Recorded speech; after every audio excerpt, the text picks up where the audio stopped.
Hello, and welcome to another episode of my 30 plus decks. Today I'm going to be showing off one that honestly is just one of my favorites for its own reasons. This is a Merfolk deck with Kumena, Tyrant of Orazca, as the commander. So the main reason that this has kind of a special place for me is I got this card at a pre-release event. So you can see right there, 13th, 14th, January 2018. I showed up probably about half an hour late and then took the next 20-25 minutes to build my deck. And I had pulled this as my face card and or timestamped card, and then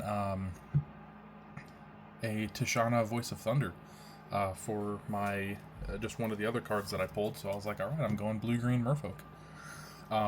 And then I, despite showing up that half hour late, I ended up placing third, and that was just an awesome pre-release event for me. Definitely an awesome memory. Anyways, let's get into the commander. Let's get into the deck. It's a 3 cost, so 1 blue-green for a 2/4 Merfolk Shaman. I can tap another untapped Merfolk I control to have Kumena be unblockable this turn. I can tap 3 untapped Merfolk I control to draw a card, or I can tap 5 untapped Merfolk I control to put a 1/1 counter on each Merfolk I control. One of the big things that I have, just as far as themes in the deck, are copies. The main thing with that is I have a whole bunch of Merfolk that give other Merfolk +1/+1, and I don't think that any of those, maybe possibly one of them, are legendary.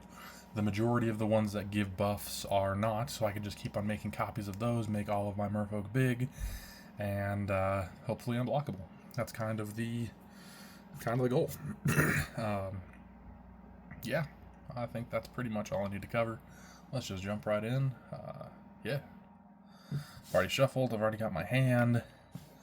Truth be told, I kind of like my hand, but I would love one more land. Let's jump right in. Draw. Let's go Evolving Wilds, crack that for a forest. And actually, what I just drew was not a land, but it helps. Definitely helps. Let's go like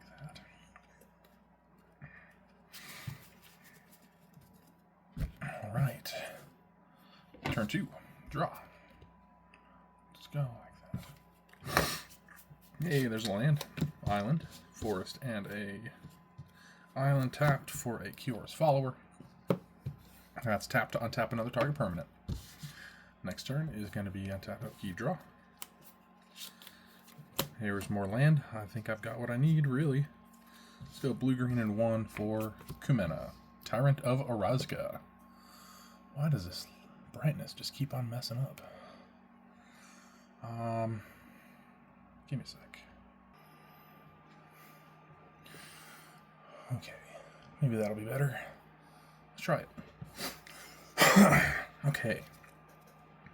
So just got out my commander. Let's go to turn 4. And draw. Okay.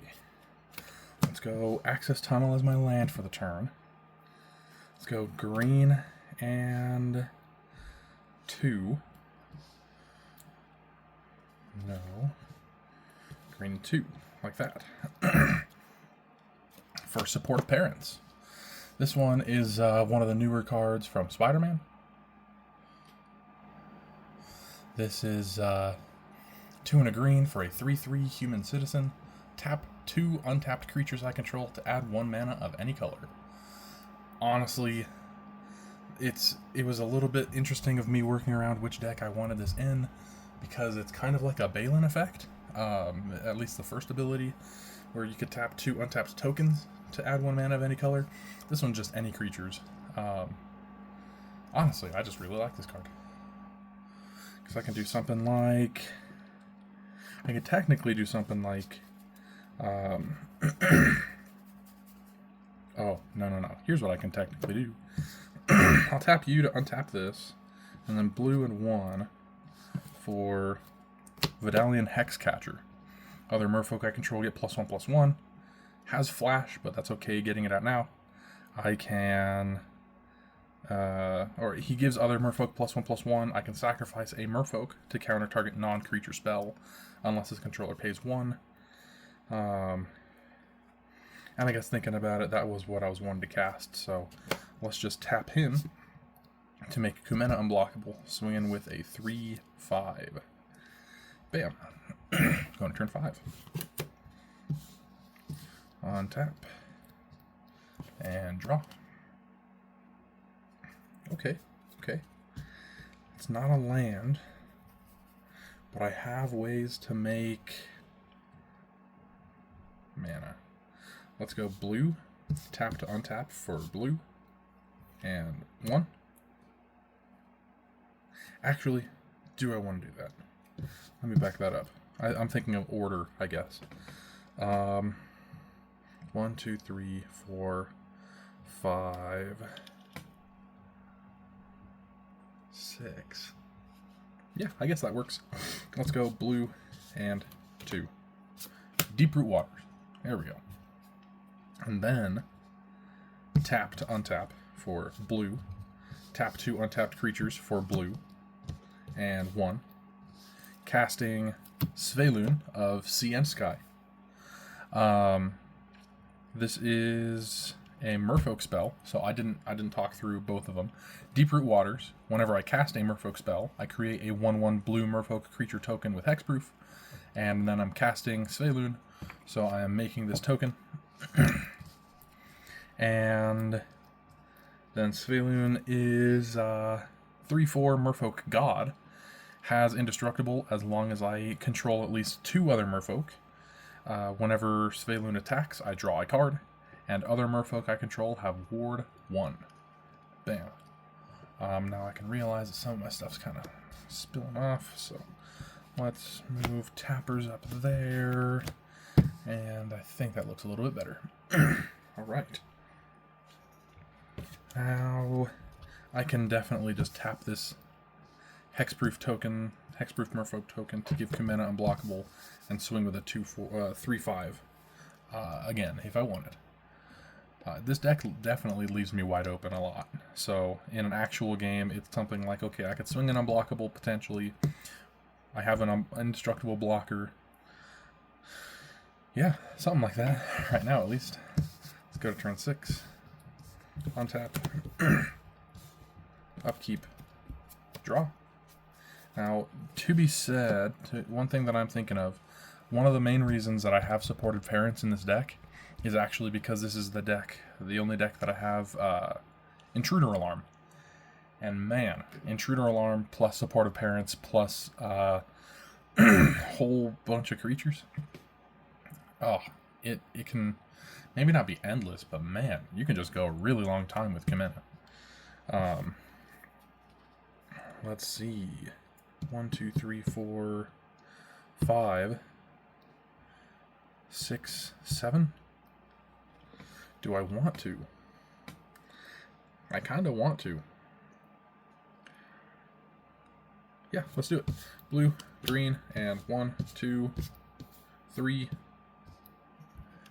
Tap. Tap for 4. Tap. Tap for 5. I think that'll be fine. Tapping Kumena down for mana. Tishana, Voice of Thunder. Mentioned her at the beginning. Here she is. Power and toughness are equal to the number of cards in my hand, which currently is 3. I have no maximum hand size, but more importantly, when Tishana enters, I draw a card for each creature I control. 1, 2, 3, 4, 5, 6, 7. But on cast, I make a merfolk, an untapped merfolk with hexproof. So that's actually 8. 1, 2, 3, 4, 5, 6, 7, 8. So by the time she enters, I guess it's something like on cast, the merfolk's there, and then she enters and the merfolk's been there. So I draw 8 cards. 1, 2, 3, 4, 5, 6, 7, 8. Which will almost definitely get me that land drop, which is good. Let's go. Island is my land for the turn. I will tap that right away for Triton Shore Stalker. This is a 1 one unblockable Merfolk Rogue. So on cast, I make a third Merfolk with hexproof. 1, 2, 3, 4, 5, 6. So I could tap them all for 3 more mana, just leaving myself almost wide open.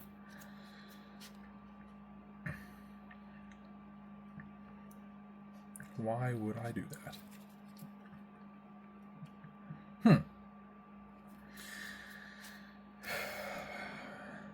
As far as my options, I could cast Gyre Engineer, which is just more mana for next turn.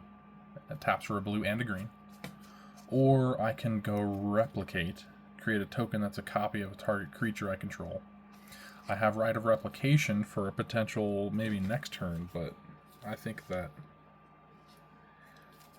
the thing is, it's a little bit risky because I'm just tapping out. I'm tapping completely out to cast Replicate or Gyre Engineer. So instead, I think I'm just going to go to combat, swing with Svalin.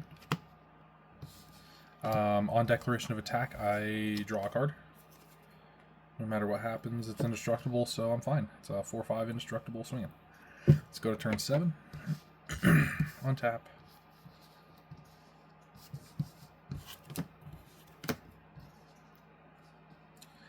And draw. Okay. That's actually awesome. Let's go land for turn. 1, 2, 3, 4, 5, 6. My devotion to blue. 1, 2, 3, 4, 5, 6, 7, 8.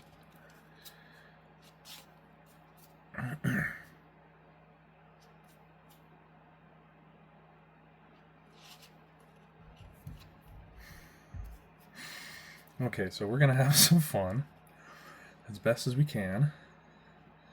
Blue and 1, 2, 3. Let's go you for you. Blue and 3. Casting Master of Waves, which is honestly one of my favorite merfolk to copy in this deck. So Master of Waves. I guess on cast, I am making a 4th merfolk with hexproof because he is a merfolk wizard. He's a 2/1. I guess the 3/2 because of Vidalian Hexcatcher. Protection from red. Elemental creatures I control get +1/+1.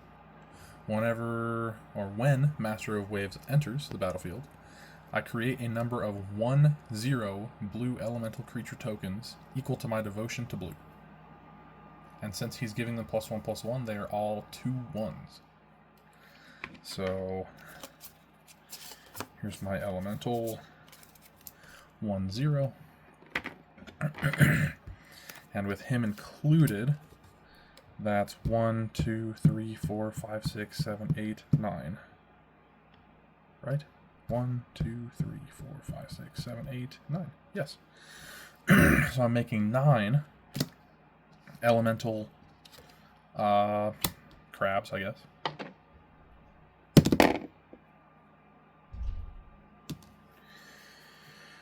Alright, which means that I just made 9, 10, 11 creatures.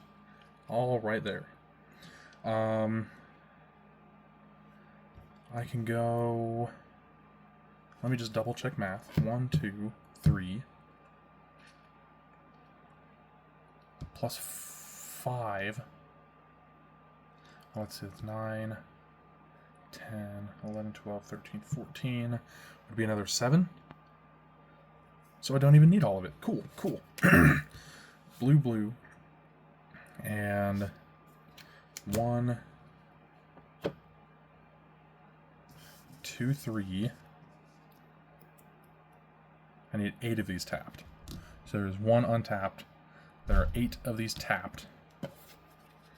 So that I can cast Right of Replication, kicked, choosing Master of Waves. So Since it's kicked, I guess I'll just read the whole thing. I put a token on the battlefield that's a copy of target creature. If Right of Replication was kicked, I put 5 of those tokens on the battlefield instead. Tokens have the same mana cost as the original. So I am getting 5 copies. Oh my gosh, this board's going to be a mess, but I'm following. This copy, there are 5 of them. Which means as they're all entering, they're adding 5 ETBs to the stack. There's currently 6 abilities giving my elementals +1/+1, so they're all 7 6s. My devotion to blue is now 1, 2, 3, 4, 5, 6, 7, 8, 9, 10, which would make that 14. So I am making 14 times 5 elementals. This is insane.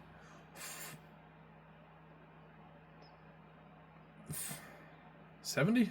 Am I wrong about that? 14 times 5. 4 times 5 is 20, and then 10 times 5 is 50. So yeah, I think that's 70.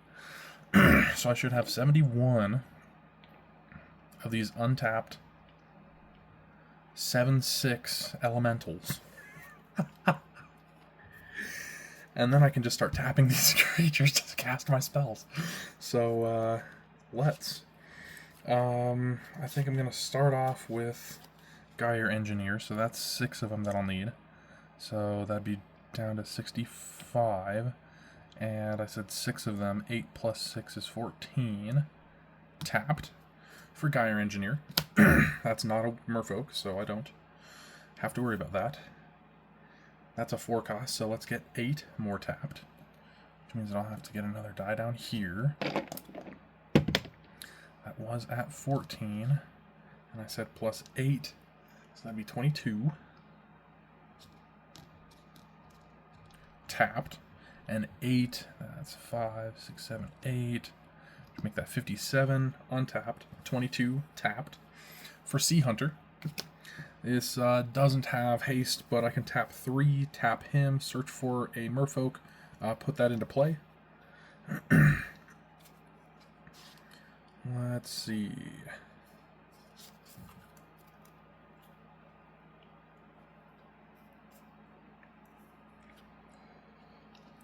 Ooh. I should draw more cards, I think. So if that's 6... then I'd need 12 tapped, so 1, 2, 12. 1, 2, oh, so 34 tapped, 45 untapped to cast Give and Take. Doesn't really matter what I target. So let's just say Kumena. I put 3/1 counters on target creature, and then I remove all counters, all 1/1 counters from target creature I control, and draw that many cards. So I'll just draw 3 cards.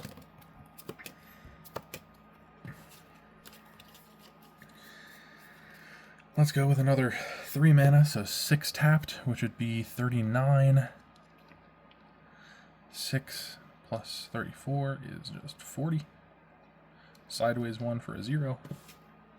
And that will be for Kopala, Warden of Waves. That is a Merfolk, so that will make me a 5th Merfolk with Hexproof. Spells my opponents cast that target a Merfolk I control cost 2 more. Abilities my opponents activate that target a Merfolk I control cost 2 more. And let's just do 2 more final tricks, especially since this is my last turn of the game. Let's tap 8 more. So that's 48 tapped, 31 untapped. Casting Call to the Kindred. I was going to say Call of the Kindred, not a huge difference. But I'll put that on Kopala.